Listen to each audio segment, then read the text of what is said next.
formativa organizada por la Comisión de Calidad de IDIPAD, que como sabéis organizamos 4 actividades formativas al año. En esta ocasión lo que hemos planteado es dar a conocer cómo se están trasladando los principios del sistema de gestión de calidad según la normativa ISO 9001 a los proyectos de investigación, tanto en la parte que se refiere a la preparación de las memorias como a los procesos de evaluación. Esto es algo muy relevante para que podamos preparar mejor los proyectos y que en las convocatorias públicas como la de la Acción Estratégica en Salud del Instituto de Salud Carlos III, pues tengamos una mayor puntuación, porque son aspectos muy relevantes en ese proceso de evaluación. Y para esta sesión formativa, pues no teníamos duda que tenía que participar como ponente Daniel Quijada, que como sabéis es el gestor de la plataforma de apoyo al investigador Nobel y del programa mentor de IDIPAD. Y bueno, pues como sabéis, aprovechamos esta oportunidad pues para dar a conocer toda su trayectoria profesional. Es licenciado en biotecnología y cuenta con un máster de gestión en I+D+I. Ha desarrollado su carrera profesional tanto en el sector público como en el privado, siempre en el ámbito de gestión de proyectos de I+D+I, tanto en esta fase de preparación de proyectos de investigación para su presentación a convocatorias competitivas, como la gestión de los mismos una vez concedidos. Contamos con Daniel en el IDIPAD desde el año 2021, en el que se incorporó en la plataforma de apoyo al investigador Nobel y desde ahí ha puesto en marcha el proyecto Mentor, que todos muchos de vosotros conocéis porque está siendo, pues yo creo que un gran impulso para que podamos presentar más y mejores proyectos a las convocatorias del Carlos III. Y antes de dar la palabra a Daniel, simplemente recordar que estas sesiones se quedan grabadas, que están a vuestra disposición en la página web del IDIPAD, en el apartado de calidad. Tenéis también, si queréis revisar, las de años anteriores, están todas a vuestra disposición. Y bueno, nada más, Daniel, muchas gracias por poder contar contigo hoy. Muchas gracias, Blanca, y muchas gracias, Jonay, por la invitación a esta primera jornada de calidad de este año. Y bueno, siempre es un placer para poder ayudar con la Comisión de Calidad en lo que en lo que se puede, y en este caso es en lo que hacemos desde la plataforma de apoyo al investigador Nobel y en concreto desde el programa Mentor. Un momentín que voy a empezar a poner la presentación.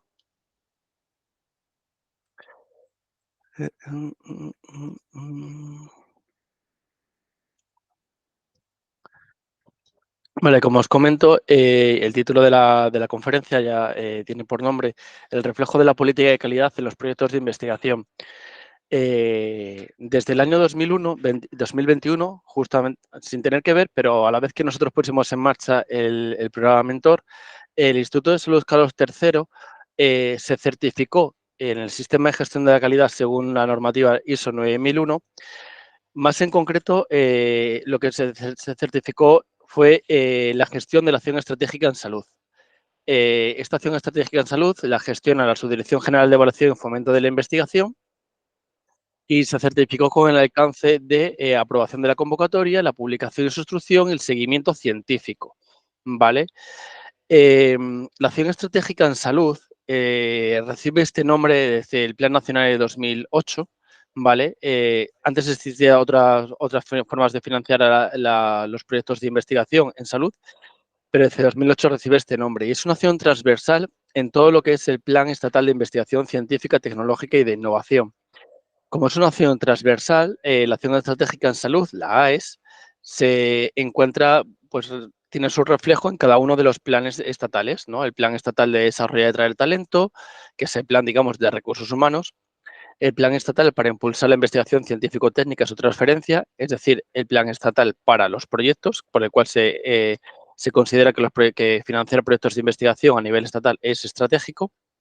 El Plan Estatal para afrontar las prioridades de nuestro entorno, que es el plan por el cual se financian proyectos, digamos, de internacionalización y de colaboración con otras instituciones de otros países de la Unión Europea. Y bueno, existe un cuarto plan en el cual la acción estratégica, como es el plan orientado a empresas, la acción estratégica en salud no entra. Dentro de cada plan estatal, como digo, el de desarrollar talento, el de impulsar la investigación científica o el de afrontar las prioridades de nuestro entorno, se encuentran los diferentes subplanes estatales, ¿no? Por ejemplo, el que más nos atañe a nosotros, desde la plataforma PEN, es el subprograma de generación de conocimiento, porque es el subprograma en el cual los proyectos de I+D+I en salud se encuadran y en el cual se justifica pues, su carácter estratégico. Dentro de lo que es, si bien es cierto que la acción estratégica en salud, tal y como la tramita el Carlos III, es lo que está gestionado, lo que está certificado para dentro de su sistema, el sistema que tiene el Carlos III, conforme a la normativa 9001, por ahora solamente están implantando los principios de este sistema en 4 convocatorias concretas. Como veis, ni la convocatoria de internacionalización, ni en las convocatorias de recursos humanos, ni siquiera en todas las convocatorias de proyecto están. Por ahora, este reflejo se está viendo en los proyectos de I+D+I en salud, los comúnmente conocidos como proyectos FIS, los proyectos de las plataformas que financia el Carlos III, que salió el año pasado, los proyectos de infraestructuras singulares y equipamientos y en el programa Fortalece. Simplemente, brevemente, vamos a hacer un pequeño repaso sobre cuáles son los principios de calidad según la normativa ISO 9001 y vamos a ver cómo estos principios, especialmente el principio enfocado a procesos, es el que se ha empezado a implantar directamente en las memorias que tenemos que redactar los investigadores cuando nos presentamos a la convocatoria. Los principios son los que os indico ahí, especialmente los que se ven son los 7 que se ven con el punto rojo fuerte, de orientación al cliente, liderazgo, compromiso con las personas, enfoque a procesos, etcétera, ¿no? Sin embargo, me quiero detener sobre todo en el enfoque a procesos porque este principio se describe de la siguiente manera. En definir correctamente los procesos y las responsabilidades, que es algo que ha hecho el Carlos III internamente, o sea, de cómo tiene que hacer el procedimiento para publicar, evaluar y hacer un seguimiento científico de los proyectos que se presenten a la convocatoria. Además, tiene un documento publicado en la web sobre cómo es este proceso de evaluación, por ejemplo. Y luego, cómo están definidas las interfaces entre los procesos y las funciones y evaluar los riesgos, sus consecuencias e impactos en cualquier parte interesada. Nosotros somos la parte interesada ahora mismo porque somos los que acudimos a su sistema, a su convocatoria como parte interesada para que nos financie. Entonces, ellos han utilizado estos principios para reflejarlos en los proyectos de investigación. Y nos lo hacen, este reflejo nos lo hacen, lo vemos ya desde el inicio, tanto en la memoria como en los criterios de calidad.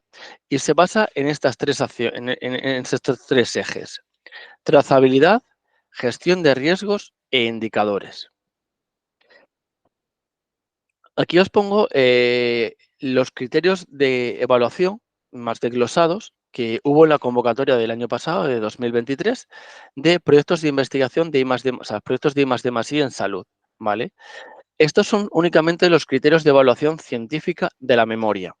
Como sabéis, la memoria se valora sobre 100 puntos, 30 corresponden al equipo investigador, 40 al proyecto, de estos 70 al proyecto, de estos 70, 40 corresponden a la evaluación de impacto y 30 corresponde a la evaluación científica de las memorias. La evaluación científica se subdivide en 3 ítems: calidad científica, calidad metodológica y viabilidad. Os he marcado en amarillo aquellas palabras clave que proceden, o sea, que tenemos expuestas claramente en los criterios de evaluación, que proceden del sistema de calidad. Es decir, cuando buscamos un alineamiento entre hipótesis y objetivos, estamos basándonos en el eje de trazabilidad. Cuando además hacemos una adecuación metodológica del diseño, también es el eje de trazabilidad. La identificación de fuentes de sesgos y previsión para su control, así como la identificación de riesgos y la planificación de su control, viene del eje de la gestión de los riesgos. Como veis, tanto en la calidad metodológica como en la viabilidad, hay conceptos que son evaluados que tienen mucho que ver con el eje de trazabilidad y con el eje de gestión de riesgos. Actualmente, en los proyectos de I+D+I en salud, el eje indicadores no está presente, pero como os he expuesto previamente, no es la única convocatoria en la que se está aplicando, digamos, los principios de gestión de I+D+, los principios de gestión de calidad según la ISO 9001. Y en las otras convocatorias, en las de infraestructuras, en el programa Fortalece y en la convocatoria de plataformas, el eje de indicadores sí está presente. Y lo veremos ahora al final, ¿vale? ¿Cómo mostramos la trazabilidad en los proyectos? Este eje es el vital y, digamos, es la clave de bóveda de todo el proyecto. Lo que pongamos en una sección tiene que ser coherente con lo que pongamos en otras. Y aquí, digamos que lo voy haciendo con círculos en el cual todo siempre parte de los objetivos. Por ejemplo, la hipótesis, como hemos visto en los criterios de calidad, de evaluación, perdón, tiene que haber una adecuación entre hipótesis y objetivos. Los objetivos que se piden concretamente en la convocatoria de proyectos de I+D+I en salud tienen que ser medibles, con lo cual tienen que ser coherentes con las variables. A la hora de redactar el proyecto, lo que haremos es indicar para cada variable a qué objetivo se está correspondiendo. Y de esta manera, el evaluador y pues luego todas las personas implicadas en el seguimiento científico del proyecto pueden trazar correctamente cómo existe esta adecuación y cómo se está produciendo la adecuación metodológica, la adecuación entre la hipótesis y el alineamiento entre ambos, ¿vale? Esto es muy importante no solamente tanto en la parte de preparación de la memoria, sino luego lo que tiene que ver con el seguimiento científico. Y es ponérselo fácil, que uno sepa que cuando está leyendo una sección, pues a qué hace referencia con lo que respecto a que le haya leído previamente. Las variables tienen que estar coherentes con el análisis estadístico y este análisis estadístico tiene que responder a la hipótesis, de tal manera que siempre toda la trazabilidad que se produce en los proyectos es circular. No hay nada que no sea lineal, no hay nada que no pueda relacionar una cosa con la otra.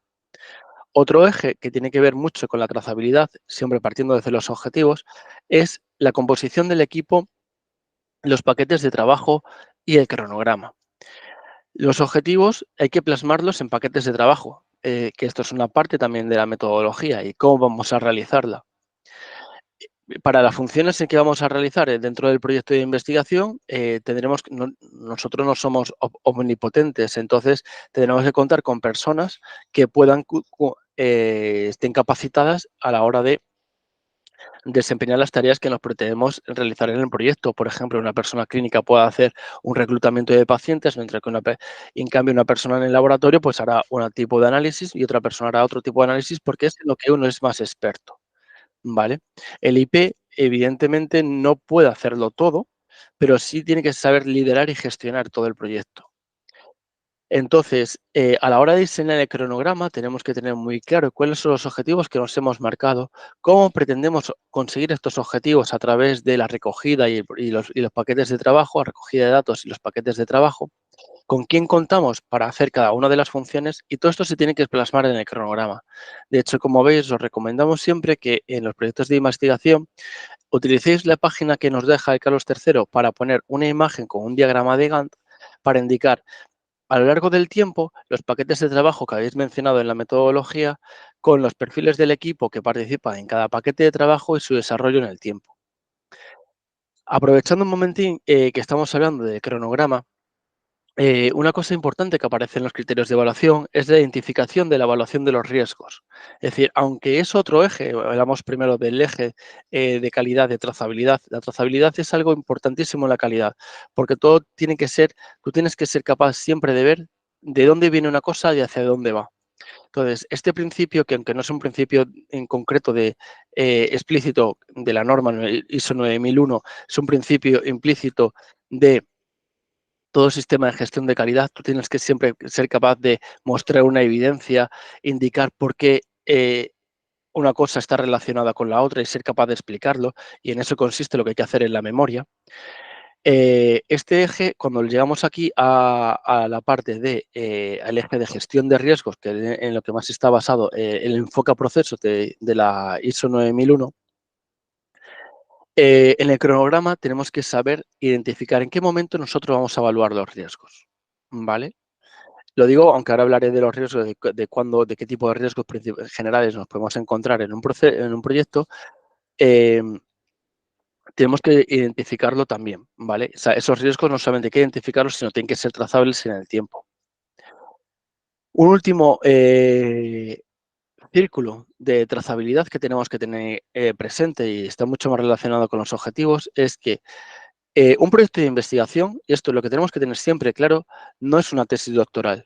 No se nos está evaluando la calidad científica del proyecto, pero como habéis visto, solamente son 7 puntos de los 100 que corresponde el proyecto. Un proyecto de investigación es una evaluación de una calidad científica que hace una petición de dinero.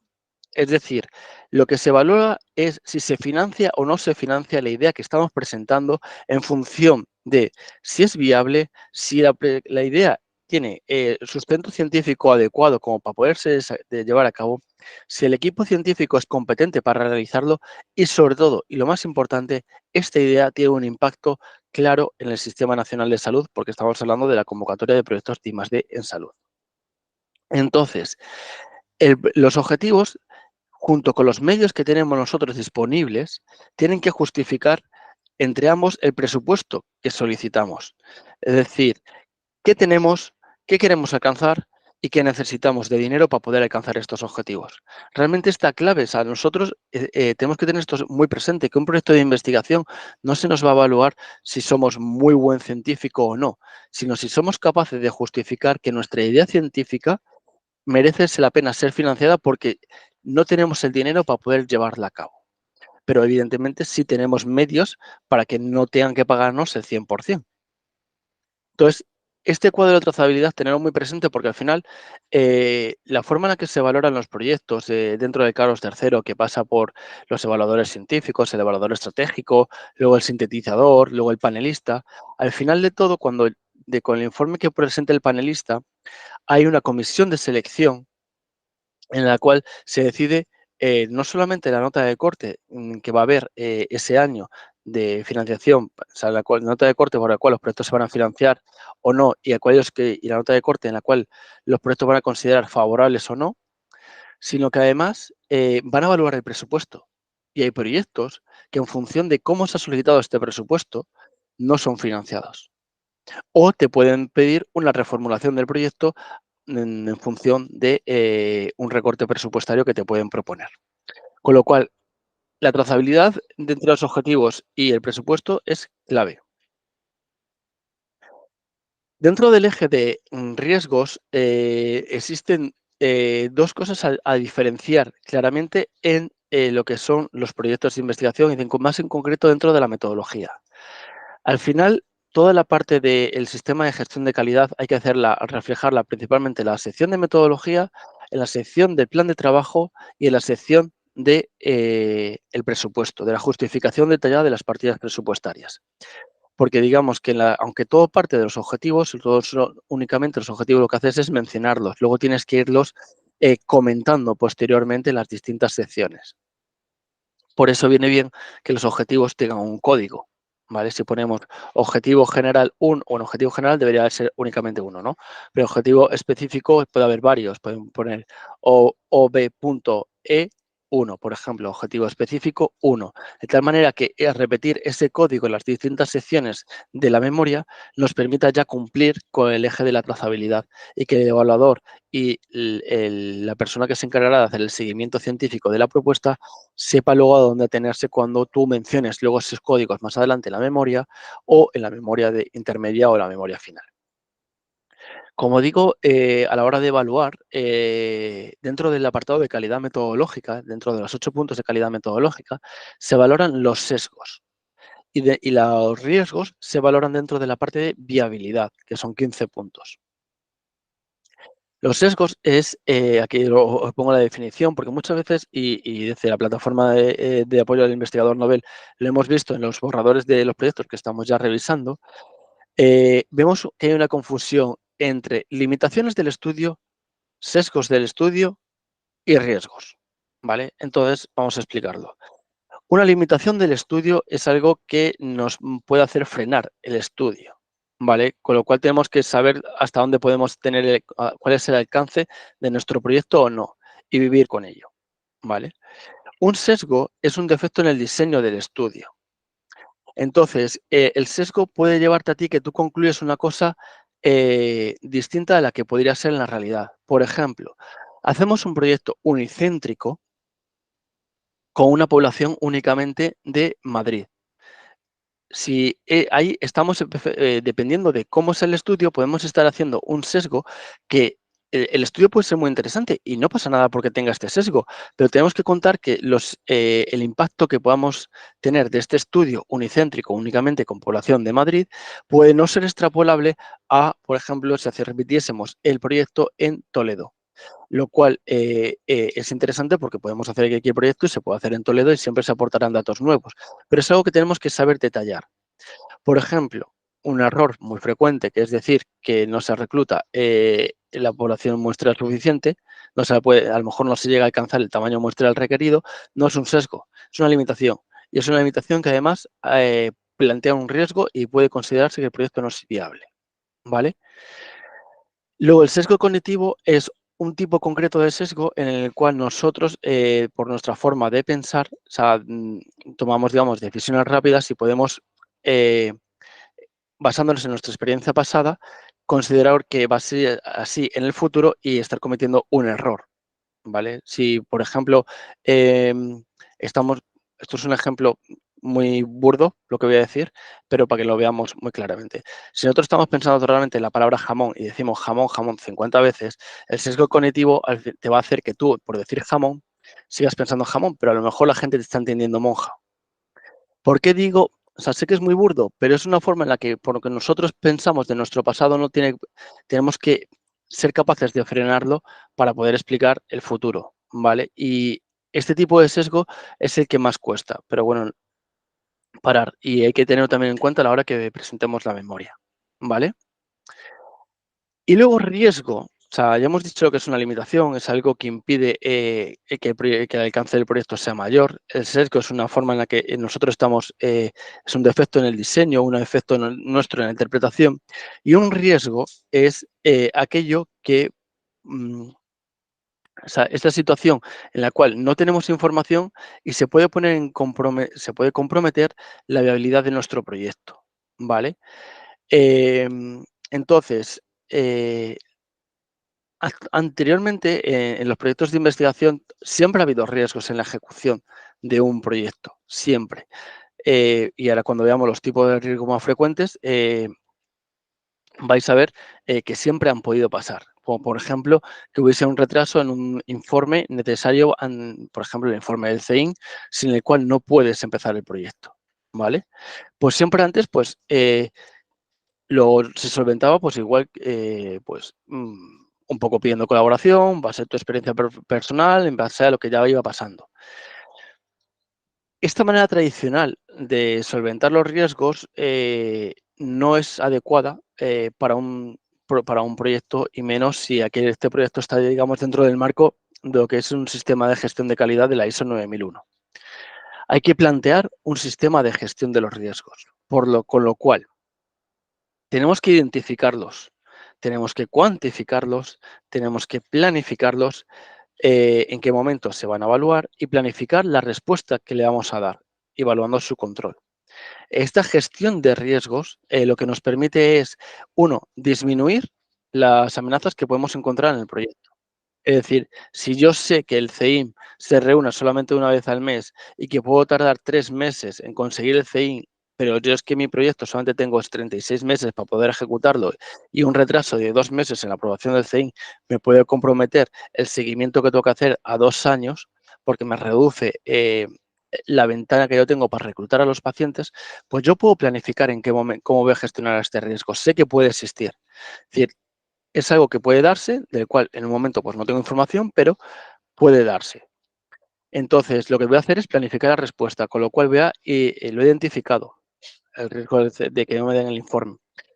lo puede incluso cuantificar. Es decir, ¿qué me puede repercutir a mí en mi proyecto que el CI no me dé el informe? En el caso que os estoy poniendo, por ejemplo, imaginemos un proyecto que plantea un reclutamiento a 12 meses con un seguimiento de 24. Esto está haciendo que el último paciente reclutado, por ejemplo, en el mes de diciembre, tenga que pasar 24 meses para poder obtener sus resultados. Y el proyecto es de 36 meses. Es decir, ya hemos completado todo el proyecto simplemente entre la inclusión y el seguimiento de los pacientes. Pero no tengo un CEIN. Y si no tengo un CEIN, no puedo iniciar el proyecto. Entonces, ¿qué puedo hacer? Pues planificar si puedo adelantar la petición del CEIN una vez que tenga la resolución provisional de concesión. Entonces, porque si no tuviese ese CEIN a fecha de 1 de enero, que necesito identificar, o sea, que es cuando necesito empezar el proyecto y empezar a reclutar a los pacientes, nos damos cuenta de que el proyecto puede comprometerse que el proyecto se llegue a tiempo, a completar a tiempo en los 36 meses. Por eso estamos planificando la respuesta. ¿Qué respuesta estaríamos dando aquí? Pues pedir el CEIN con antelación una vez que se conozca la resolución provisional de concesión y evaluar su control. Es decir, ¿cada cuánto tiempo se reúne el CEIN? Cada mes. ¿Cada cuánto tiempo puedo evaluar yo este riesgo? Pues a lo mejor puedo evaluar este riesgo cada 2 meses. O sea, si lo he obtenido el primer mes, no, porque puedo presentar alegaciones, voy a ver si en el segundo mes lo obtengo, etc. Todo ello lo que nos permite es mejorar la ejecución del proyecto, transmitir confianza, porque en el fondo, como os he dicho antes, una memoria, una solicitud de proyectos de I+D+I en salud, lo que estamos haciendo es pedir dinero, en este caso a una agencia financiadora que es el Carlos III, que es un organismo público de la Administración General del Estado, y nos va a dar fondos públicos. Entonces, nosotros tenemos que transmitir la confianza de que somos buenos gestores de dinero público. El hecho de ser buenos gestores de dinero público hace que cuando nosotros luego pidamos un segundo proyecto o queramos continuar la línea de investigación que hemos iniciado con un proyecto público, podamos solicitar mayor dinero. Porque el Carlos III sabe que nosotros somos buenos gestores del dinero que se nos ha aportado, con lo cual podemos ser más ambiciosos en los objetivos que nos marquemos en el proyecto. Entonces, la gestión de los riesgos tiene este cariz de transmitir confianza hacia terceros sobre cómo somos nosotros mismos. Es una forma también de que no solamente nuestro currículum hable de nosotros, sino también de que nuestra forma de saber gestionar un proyecto hable de nosotros. Bueno, como digo, sobre los riesgos de ejecución, el primero ya os lo he comentado, suele ser más habitual y la forma de solventarlo es indicando eso, que en la resolución provisional de concesión ya se iniciarán los trámites para la solicitud del informe de aprobación por parte del Comité de Ética de Investigación con Medicamentos, ¿vale? En la memoria, en la parte de lo que es la metodología, la sección de riesgos, hay que indicar los riesgos y su plan de ejecución de contingencia. Y en la sección de plan de trabajo hay que indicar cuándo se evalúan estos riesgos,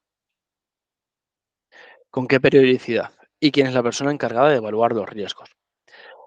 Como digo, ¿qué otros riesgos pueden darse en un proyecto de investigación? En un proyecto de investigación pueden darse riesgos de personal, es decir, que por circunstancias de la vida, pues personas que estén participando en un proyecto dejen de estar participando en un proyecto. Como os comentábamos al principio, la trazabilidad, toda persona está asociada a las competencias que tiene para desempeñar una serie de tareas y a las tareas que va a realizar. Si alguien se cae del proyecto, esas tareas tienen que poderse cubrir por otra persona.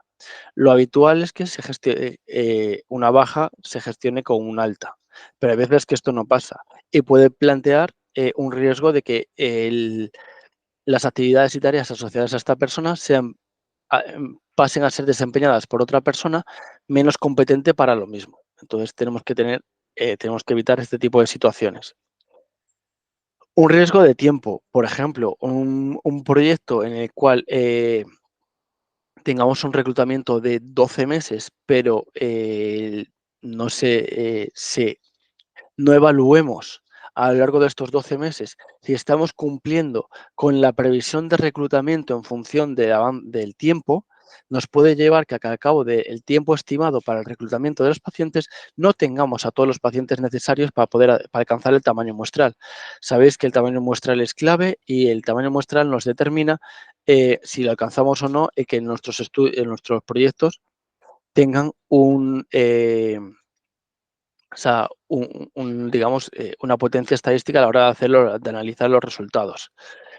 Entonces, tenemos que evaluar a lo largo del tiempo que nosotros estamos haciendo seguimiento si estamos reclutando el suficiente personas o no. Tenemos que evaluar cuántas personas caen del proyecto, ¿sabes? Porque a veces también tenemos digamos, bajas que se producen en los participantes de los proyectos. Y tenemos que ser capaces con todo para alcanzar ese objetivo que nos hemos marcado de analizar tantas muestras y de obtener esos resultados, ¿vale? En proyectos más relacionados con muestras de laboratorio, nos podemos quedar sin stock, ¿sabes? O haber incidencias en el equipamiento, pues una máquina que se avería, etcétera. Todo esto tenemos que tenerlo en cuenta y tenemos que saber cuándo evaluarlo, ¿vale?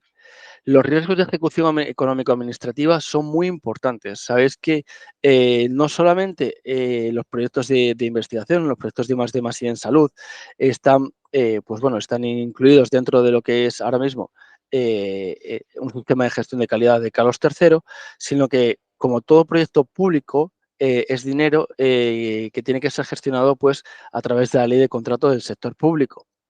Sabemos que es una ley increíblemente larga, increíblemente densa e increíblemente procedimental. Entonces, esto implica que eh, eh, para, por ejemplo, sacar un contrato menor o sacar un pliego, tenemos que tener en cuenta una serie de tiempos, tenemos que tener en cuenta una serie de requisitos que, bueno, de nuestro departamento de pliegos y contratos os informa magníficamente en este sentido sobre todo lo que tenemos que hacer. Pero tenemos que saber si esto tiene una afectación al proyecto o no. Si tenemos que sacar un pliego, lo mejor es que desde el inicio, cuando mis compañeras del Departamento de Gestión de Proyectos Públicos se reúnen con vosotros, empecéis a planificar cómo ejecutar este proyecto. Una mala planificación de la ejecución puede hacer que nosotros nos veamos en el último año con más de 50.000 euros, por ejemplo, sin ejecutar, que es necesario para poder ejecutarlo, sacar una licitación, que esa licitación puede llevar un mes, 2 meses, 3 meses en su gestión y que nos quedemos sin tiempo y luego haya que devolver el dinero. Entonces, esos riesgos de ejecución son muy serios, porque lo que plantea es que, uno, no estamos sabiendo gestionar bien el proyecto, dos, no estamos alcanzando los objetivos que nos estamos proponiendo. Y toda esta implicación es que luego queremos pedir otro proyecto, es decir, queremos seguir pidiendo dinero público para que nos financien nuestros proyectos. Entonces, si no lo estamos haciendo bien, ni estamos sabiendo cuantificarlo, ni planificarlo, ni poner los remedios antes de que el problema sea muy serio, nos encontramos con que el proyecto puede decaer y hay que devolver el dinero y con todas las implicaciones que tiene. Entonces, este es el eje de los riesgos. Y todo esto está porque está asociado a lo que es un enfoque en proyectos, esto es un enfoque de un sistema de gestión de calidad. Por último, actualmente en los proyectos de investigación, de proyectos de I+D+I en salud, no se están pidiendo indicadores, ¿vale? Pero sí se están pidiendo en lo que son los proyectos en el programa Fortalece, en los proyectos de infraestructuras y equipamiento científico-técnico y en los proyectos de las plataformas. ¿Cómo se define un indicador? Aquí tenemos que irnos a lo que es un plan de gestión de calidad y basarnos en cómo diseñar los indicadores con respecto a lo que nos indica los planes de gestión de calidad. Os doy simplemente 3 pinceladas. Los indicadores sirven para determinar el cumplimiento de los objetivos propuestos. Entonces, al igual que un sistema de gestión de riesgos, lo que aporta es confianza en que nosotros vamos a saber alcanzar los objetivos que nos hemos propuesto. ¿Y cuántos indicadores son buenos poner en un proyecto, o sea, en una propuesta o no? Pues deben establecerse en función del objetivo planteado. No todo siempre se vale, no hay un número mágico que valga para todos. Pero sí que es cierto y esto es algo muy recomendable, que es que es mejor utilizar indicadores relativos, indicadores de posición, que indicadores absolutos. Es decir, todos estáis muy familiarizados con los indicadores bibliométricos, ¿no? El número de citas que puede recibir un artículo. El número de un indicador absoluto, es decir, mi artículo ha recibido unos 25 citas. Vale. Pero depende, eso es un número absoluto. No me dice mucho en sí, porque si yo no sé si ese artículo está publicado hace poco o hace mucho, un artículo publicado en 2005 con 25 citas, pues tiene pocas. Un artículo publicado en 2023 con 25 citas, pues tiene bastantes. Luego, en función también varía mucho de la revista. Por eso se utilizan otra serie de indicadores que mi compañero Raúl Román, el documentalista, os va a explicar mucho mejor, que son los indicadores relativos, es decir, el número de citas obtenidas en función de las citas esperadas para esa revista. En los proyectos no hay que poner, bueno, en los currículos sí, pero y la justificación de las publicaciones sí, pero en los proyectos a memoria no se están pidiendo ahora mismo indicadores bibliométricos. Pero quería utilizar este ejemplo más familiar para todos vosotros de por qué es mucho mejor utilizar un indicador relativo que un indicador absoluto. A la hora de las convocatorias que piden indicadores, porque además cuando se piden indicadores lo pone expresamente, podemos hacer referencia a 3 tipos de indicadores, ¿vale? Indicadores estratégicos. Por ejemplo, como sabéis, IDIPAD tiene un plan estratégico y si nuestra propuesta es una propuesta que estamos planteando, por ejemplo, el programa Fortalece, es una propuesta estratégica para IDIPAD y había que hacer referencia constantemente a nuestro plan estratégico, cómo se incardina esta propuesta dentro del plan estratégico. Pues entonces tenemos que acudir a nuestro establecer indicadores que nos permitan determinar que los objetivos propuestos en el programa Fortalece nos permiten cumplir con los objetivos estratégicos que están mal puestos en el plan estratégico de IDIPAD. Objetivo estratégico de IDIPAD, con lo cual indicadores que nos permitan ver esos cumplimientos de esos objetivos estratégicos.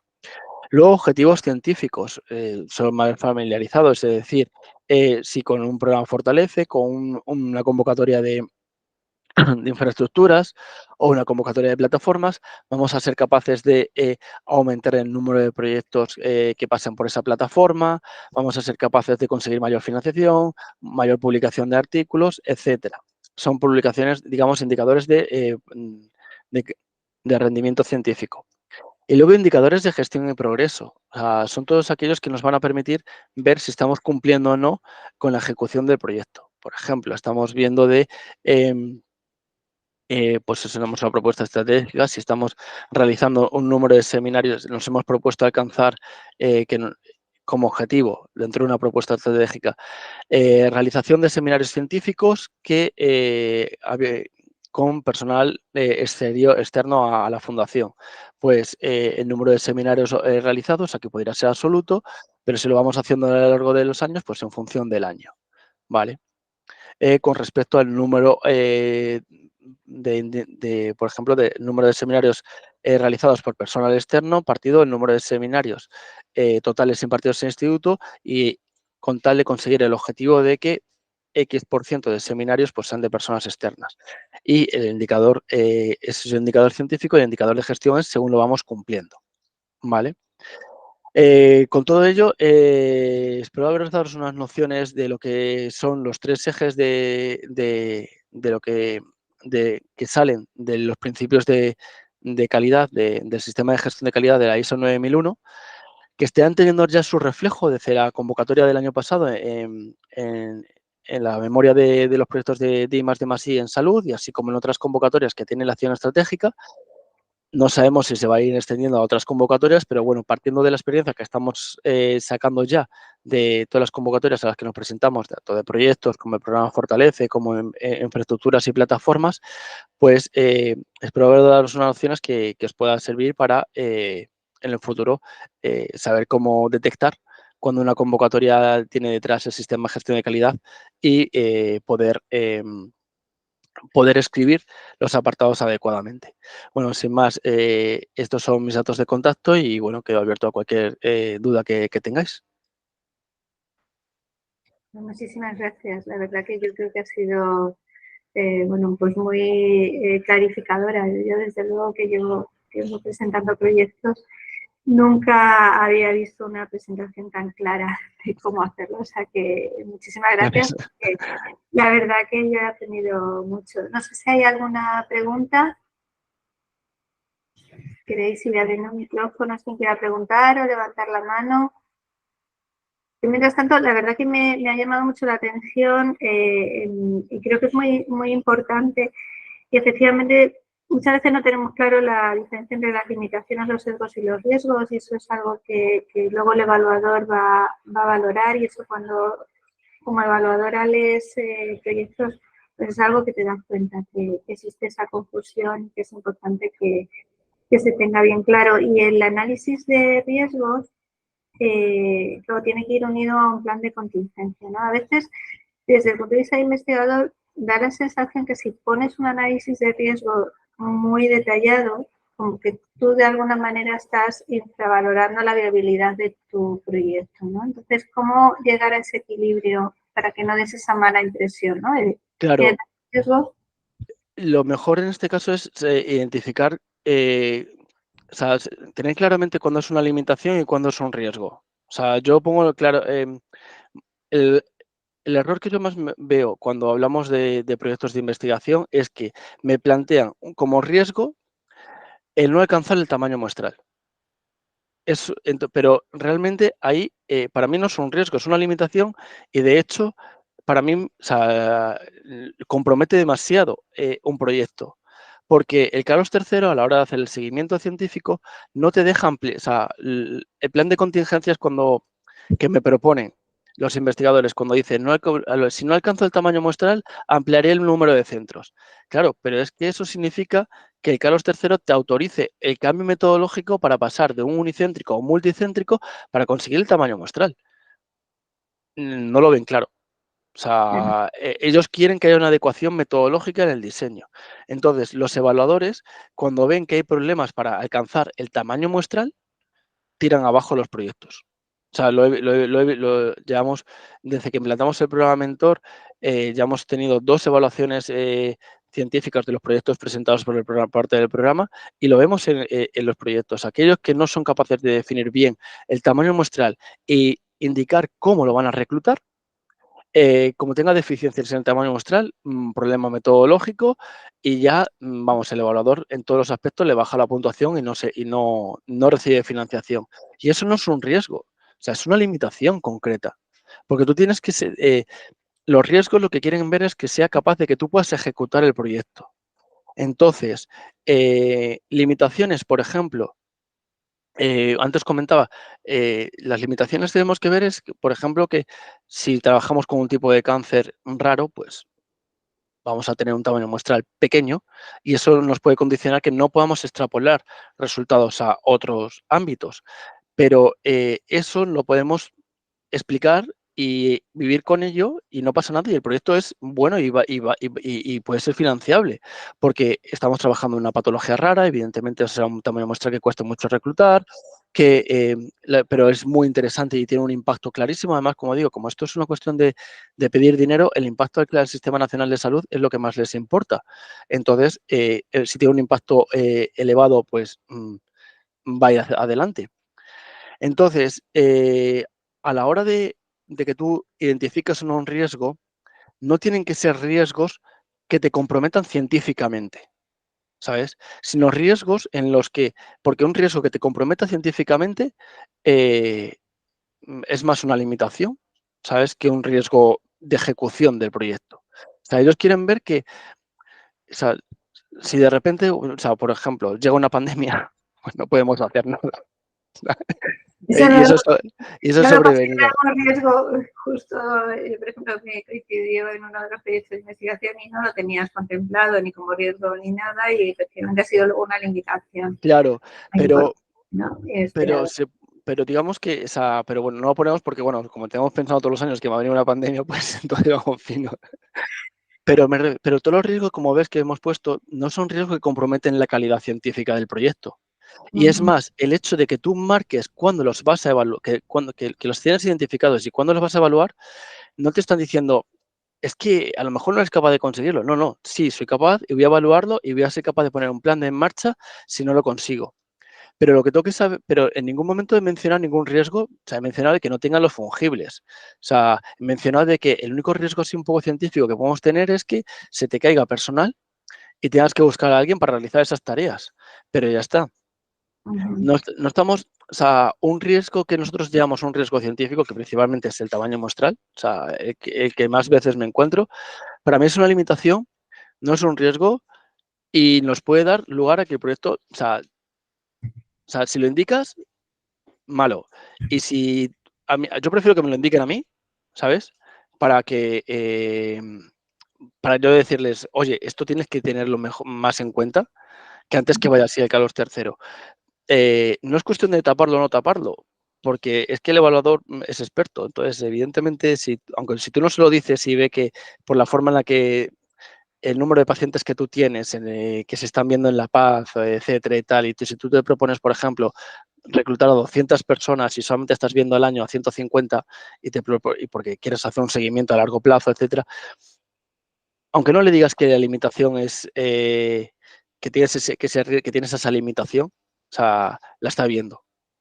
Para dar confianza, sobre todo en la parte del tamaño muestral, nosotros proponemos siempre que cuando se calcule el tamaño, cuando se justifique el tamaño muestral, no cuando se calcule, sino se justifique, partamos al inicio de cuál es el tamaño poblacional que existe y cuál es el tamaño de la población que vemos en La Paz, para demostrar que si nosotros tenemos que reclutar a 50 pacientes para el proyecto, si estamos viendo 30 pacientes al año, pues a lo mejor en 2 años podemos reclutar a esos 50 pacientes. Entonces tú le estás dando evidencias al evaluador de que tú eres capaz de hacer eso. Por eso yo quiero separar un poco qué es lo que son riesgos de ejecución de lo que es un riesgo científico. Evidentemente, todo proyecto tiene un riesgo científico, pero es que para eso es un proyecto. Y eso es lo que se apuesta para conseguir. O sea, nadie te va a decir si tú haciendo ese proyecto vayas a cumplir o no esos objetivos. Pero no pasa nada si no se cumplen los objetivos científicos y somos capaces de justificarlo, porque a lo mejor llegamos a la conclusión de que el proyecto se ha hecho bien, pero nuestra hipótesis de partida era mala. Y no pasa nada, lo que tenemos que hacer es publicarlo. Eso sí, publicarlo, por favor. Los fallos también se tienen que publicar, ¿vale? Vale, antes de darle la palabra a Jonay, que ha levantado la mano, para no perder el hilo de lo que estabas comentando, 2 cuestiones tenía yo adicionales. Una de las cosas que más se está valorando en la planilla que tenemos los evaluadores de Carlos III es el cálculo muestral formal o informal. Y en ese sentido, en el caso del informal, ¿no? Es cuando hay que detallar mucho más la justificación de por qué consideramos que se tiene que ser el tamaño muestral. Y la otra, lo que acabas de mencionar ahora mismo, los resultados negativos hay que publicarlos, pero es que ninguna revista los quiere. O sea, ahí tenemos que ir luego a decir en algún momento la publicación o depósito de los datos en un repositorio abierto, ¿no? Pues, a ver, todo proyecto siempre recomienda, ahora mismo también recomienda que se pongan los planes de gestión de datos si los datos van a estar en un repositorio, durante cuánto tiempo van a estar en ese repositorio. Entonces, si nos damos el caso de que no conseguimos encontrar ninguna publicación que nos admita digamos, avance de la ciencia, ¿sabes? Porque todo es avance de la ciencia, ¿sabes? Aunque nos encontremos un muro, es decir, por aquí ya no, pero por lo menos está ahí, ¿sabes? Podemos utilizar esos datos luego publicándolos en repositorios de científicos, ¿sabes? Y además que se puede hacer divulgación de ellos, con lo cual, si tú haces divulgación, también es algo que puedes mencionar luego después. Muy bien, Jonay. Sí, muy brevemente, que nos estamos quedando sin tiempo. La pregunta era, gracias Daniel, muy interesante, sobre todo porque yo creo que muchos investigadores e investigadoras, ¿no? Pues yo creo que agradecen, ¿no? Y valoran muy positivamente el trabajo que hacéis, ¿no? Desde vuestra UPO, ¿no? Pues para facilitar no la calidad y no solo, vamos, la cantidad, pero sobre todo la calidad de los proyectos pues sea lo más elevada posible. Pero quería un poco dedicar un minuto, a ver si nos puedes dedicar un minuto, un poco qué aporta este enfoque que está utilizando el Instituto de Salud Carlos III, ¿no? De utilizar principios de calidad basados en la norma ISO 9001, pero desde el punto de vista de las plataformas y las unidades de gestión que dan apoyo dentro del instituto a los investigadores, ¿no? Porque de alguna forma, algunos de estos elementos que tú has explicado, ¿no? Detrás el investigador puede tener la información, pero puede no tenerla, ¿no? Y puede necesitar información de las plataformas y de las unidades, ¿no? Del instituto para dar respuesta a ello. No sé si me he explicado bien, pero vamos. Yo espero saber contestarte. Pero vamos, Si que no no, tiene, si no lo podemos dejar efectivamente para, a ver. Si no, me refiero, a ver, los investigadores. La importancia de aplicar un sistema de gestión de calidad en los proyectos de investigación, para mí, se traduce en generar un sistema que aporte confianza, un sistema medible que aporte confianza, por el cual el investigador que recibe los fondos aporte confianza de Carlos III de que es capaz de gestionar bien los fondos y de que es capaz de llevar a cabo un buen proyecto. Y esto se repercute por parte del investigador en conseguir proyectos más ambiciosos a lo largo de su carrera profesional. Y por parte de las plataformas, ¿sabes? Nos encuentra a la hora de apoyar a los investigadores, lo que hacemos es aportar elementos que permitan generar esa confianza. Es decir, por ejemplo, imaginemos que hay una plataforma que tiene que colaborar en un proyecto, ¿vale? La plataforma la unidad de apoyo de investigación a la innovación, ¿vale? De mis compañeros de abajo, de DIPAD.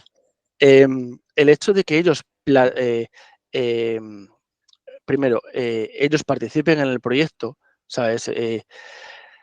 Al investigador lo que le estábamos aportando es, uno, la estamos identificando. A la hora de hablar de medios propios, estamos identificando las plataformas que nosotros contamos en IDIPAZ y que participan en el proyecto, con lo cual estamos haciendo que el trabajo que van a desempeñar las plataformas dentro de los proyectos de investigación cuando son financiados y se puedan ejecutar sea trazable y medible. ¿Sabes? Para nuestras plataformas también es una forma de poder saber trazar en qué proyectos colaboran. O sea, y cuál es su impacto real que pueden alcanzar en los proyectos. Es decir, que aquí el sistema de gestión de calidad nos está dando por las dos vías. Nos está sirviendo que ellos, el fomentar la trazabilidad, digamos, de todos los elementos dentro de la memoria, nos permite que si, por ejemplo, una plataforma colabora, pues la ponemos en medios disponibles, la ponemos en el equipo, a lo mejor incluso un miembro del equipo puede ser colaborador del proyecto, pues forma parte de toda esa trazabilidad y luego a la plataforma le redunda también internamente dentro de sus objetivos y sus gestiones. Hablo de la UAI porque es con la que más trabajamos nosotros, junto con la plataforma documentalista, desde el programa Mentor, pues son mis dos plataformas hermanas, con las cuales, o sea, de las que más y estadística, perdón, que luego me mata. No pasa nada, gracias. ¿Sabes? Es lo que tiene el directo, que siempre me dejo a alguien. O sea, somos las 4 plataformas que más impacto trabajo estamos llevando a cabo dentro del programa Mentor. Entonces, el hecho de que colaboren dentro de los proyectos, lo que tenemos que tener en cuenta aquí es que su trabajo también tiene que ser trazable. Y eso, también para el evaluador, pues también es positivo. Muy bien. ¿Sabes? Muchas gracias. Muy bien, pues muchísimas gracias. No veo ninguna mano más levantada, así que yo creo que podemos cerrar en tiempo la sesión formativa de hoy. Muchísimas gracias, Daniel. Blanca, muchísimas gracias. Sí. Ana, sí. Yo solamente quería decir que mucho ánimo, que no nos queda nada para el FIS, que ya está a menos de un mes y, bueno, Daniel se sabe hasta los días y las horas que quedan y solamente eso, que nos queda el último empujón. Que mucho ánimo a todos y gracias por el esfuerzo. Muy bien, pues muchísimas gracias, Ana. Gracias, Ana. En fin, nos emplazamos a dentro de 2 meses una nueva sesión formativa. Muchas gracias a todos. Gracias, hasta luego. Gracias. Gracias. Chao.